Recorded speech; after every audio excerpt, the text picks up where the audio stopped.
বাংলাদেশ জাতীয়তাবাদী ওলামা দল সদরপুর উপজেলা শাখার ত্রিবার্ষিক সম্মেলন 2025 অনুষ্ঠিত হয়েছে এক জমকালো ও সুশৃঙ্খল পরিবেশে। রবিবার 6 জুলাই বিকাল 4 ঘটিকায় সদরপুর রাজিয়া সিনেমা হলের তৃতীয় তলায় এ সম্মেলন অনুষ্ঠিত হয়। এতে দলীয় নেতাকর্মীদের বিপুল উপস্থিতি ও উৎসাহ উদ্দীপনা লক্ষ্য করা গেছে। অনুষ্ঠানে প্রধান অতিথি হিসেবে উপস্থিত ছিলেন বাংলাদেশ জাতীয়তাবাদী কৃষক দলের সাধারণ সম্পাদক শহীদুল ইসলাম খান বাবুল। তিনি বলেন, দেশের চলমান রাজনৈতিক সংকট নিরসনে ওলামা সমাজের ভূমিকা অত্যন্ত গুরুত্বপূর্ণ। নৈতিকতা ও আদর্শিক ভিত্তিতে রাজনীতিকে শক্তিশালী করতেই ওলামা দল কাজ করছে। বিশেষ অতিথি হিসেবে বক্তব্য রাখেন সদরপুর উপজেলা বিএনপির আহ্বায়ক কাজী বদরুজ্জামান বদু, সদস্য সচিব তরিকুল ইসলাম কবির মোল্লা। বক্তারা বলেন, বর্তমান সময়ে গণতন্ত্র পুনঃপ্রতিষ্ঠা ও জনগণের অধিকার আদায়ে ওলামা সমাজকে ঐক্যবদ্ধভাবে কাজ করতে হবে।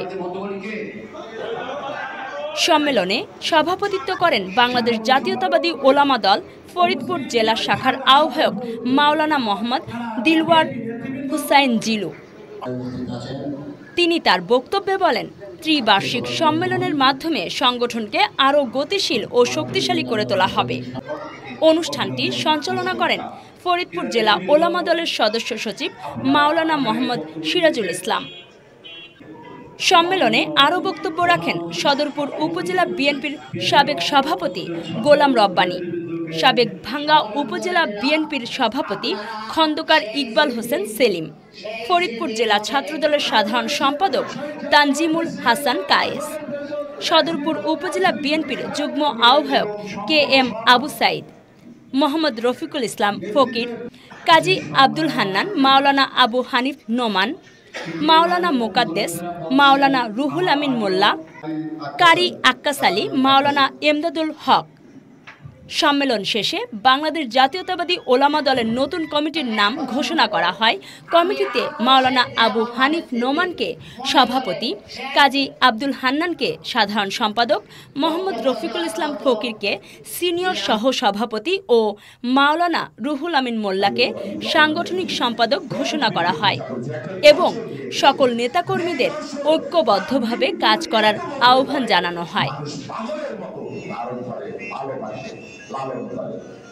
বাংলাদেশের এমন কোন জনপদ নাই, পৃথিবীতে এমন কোন দেশ নাই যেখানে একজন বাংলাদেশী আছে, সেখানেই জিয়াউর রহমান আছে, তার দর্শন আছে।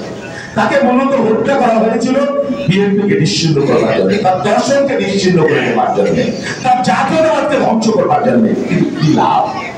সেজন্য বলা হয়, a man is not made for defeat. Man can be destroyed but not defeated.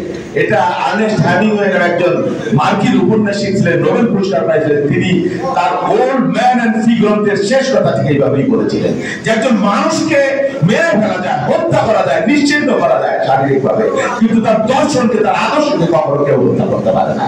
যেমনি বলেন এই প্রিয় নবী হযরত মুহাম্মদ সাল্লাল্লাহু আলাইহি আদর্শকে, তার বিশ্বজনীন সার্বজনীন ধর্মকে, তার সুন্দর সত্য ধর্মকে কেউ নিশ্চিহ্ন করতে। এই কারণেই দুনিয়ার বুকে 200 কোটির বেশি মানুষ আজ ওই সত্য ধর্মকে অন্তরে লালন করে, পালন করে, মান্য করে না। কিন্তু এই ধর্ম প্রচারের জন্য তায়েফে তো নবীর উপরে পাথর নিক্ষেপ করা হয়েছিল, কাফেররা করে নাই? তার দন্তার মোবারক শহীদ হয়েছে, পা বাদুকা শরীর থেকে রক্ত ঝরে পায়ের জুতার মধ্যে জড়ো হয়ে গিয়েছিল। কিন্তু নবী তো আমাদের মাঝে নেই। 1400 বছর, 1450 বছর হয়ে গেল, তার আদর্শ তো আমাদের মাঝে রয়ে গেছে নাকি? এই বিএনপিকে ধ্বংস করার জন্য কোন চেষ্টা হয়েছে আপনি বলেন? কোন চেষ্টা হয়েছে? আমি ইউরোপে গেলাম, 1 মাস ঘুরছি, পকেট থেকে কোনো টাকা খরচ করার সুযোগ নেই না, বলেন? আমার পকেটে ডলার, যেখানে যায় মানুষ পাগলের মতো, যেখানেই যায় বিএনপি করে। এই জন্যই তো আমি লন্ডনে গিয়ে আমার নেতাকে বললাম যে হাসিনা এই বিএনপিকে কেমনে ধ্বংস করবে বলেন? তিনি বললেন সেটা তো আর পারবে না। আসলে তাই হলো। আমার শিক্ষক প্রফেসর ইমাদুদ্দিন আহমেদ আমাকে একবার বলেছিলেন, উনি ইন্তেকাল করেছেন 2-3 বছর আগে, মারা যাওয়ার আগে তার সাথে একান্তে আমি সিলেটে গেলাম বিমানে, ওইখানে তার সাথে আমার নিরিবিলি কথা হলো। সবাই আমার যে অবগত আছেন, দীর্ঘ 17টি বছর আমি রাজপথে কতটুকু সক্রিয় ছিলাম, কতটুকু ছিলাম না, এটা আপনার প্রকাশ্যে সাক্ষী আমার থানা কমিটি। এই থানা কমিটি যে সিদ্ধান্ত নিবে সেই সিদ্ধান্ত মেনে নেব। আমি তো সভাপতি ক্যান্ডিডেট।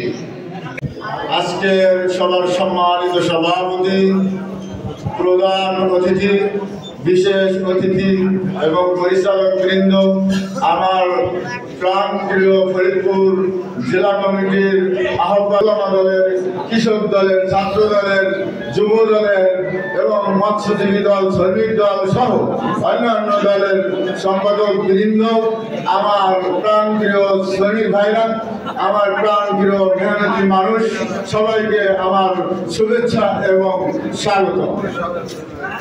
প্রিয় ভাইরা, আমার আমাদের প্রবক্তা প্রতিষ্ঠাতা মরহুম প্রেসিডেন্ট জিয়াউর রহমান সাহেবকে তুমি মাফ করে দাও, তাকে জান্নাতুল ফিরদৌস নসিব করে দিও। আল্লাহ বেগম খালেদা জিয়াকে সুন্দর দীর্ঘ বরকতময় হায়াত দান করো। আল্লাহ তারুণ্যের অহংকার বাংলাদেশের আমরা মনে করি, আমরা আশা করি আমাদের জাতীয় কর্ণধর আল্লাহ তারুণ্যের অহংকার আল্লাহ তারেক রহমান সাহেবকে তুমি কবুল করে নাও। আল্লাহ তাকে